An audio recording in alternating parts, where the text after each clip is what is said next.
Praise the Lord. அகில இந்திய தொழிற்சங்க தலைவராக இருந்த அந்தோணி பிள்ளையின் மனைவின் பெயர் கரோலின்.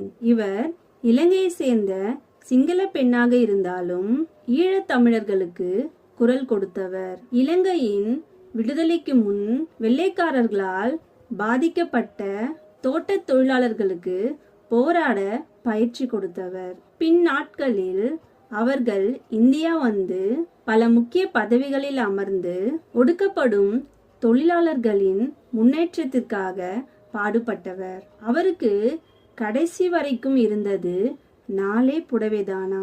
அவர் ஈழத் தமிழர்களுக்கு ஆதரவாக சிங்கள அரசை எதிர்த்த போதிலும், அவர் 101ஆம் வயதில் மரித்த போதிலும் கரோலின் மறைவு ஈடு செய்ய முடியாத இழப்பு என்று இலங்கை அரசு புகழஞ்சலி செலுத்தியது. லூக்கா 12ஆம் அதிகாரம் 20ஆம் வசனத்தில் தனக்காக என்று செல்வங்களை சேர்த்து வைத்து வாழ்ந்த மனிதனை மதிகேடன் என்று வேதம் சொல்லுகிறது. பிறருக்காக என்று தன்னை அர்ப்பணித்து வாழ்கிறவனுடைய வாழ்க்கைதான் ஆரோக்கியமான, ஆசீர்வாதமான, அர்த்தமுள்ள வாழ்க்கை. இன்று மக்கள் இந்த உலகத்தை நன்றாக அனுபவிக்க வேண்டும் என்றுதான் ஆர்வமாய் இருக்கிறார்கள். இதனால்தான் அருகிலுள்ள ஏழைகள், திக்கற்றவர்கள் என்ற நிலையிலுள்ள யாவரையும் எவரும் கண்டுகொள்வதில்லை.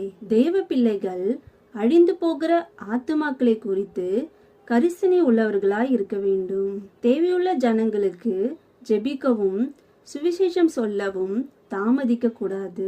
பிசாசினால் பாதிக்கப்பட்டு குற்றவாளியாய் இருக்கிறவர்களை சபையில் கொண்டு வந்து சேர்ப்பது, சீர்கெட்டவர்களுக்கு வேத ஆலோசனைகளை வழங்குவது என்று ஒரு சமூக அக்கறையோடு நாம் செயல்பட வேண்டியது அவசியம். அதுதான் உண்மையான வாழ்க்கை. ஆமென். பாதைக்கு தீபம், பேதைக்கு வெளிச்சம், உந்தன் வசனமே.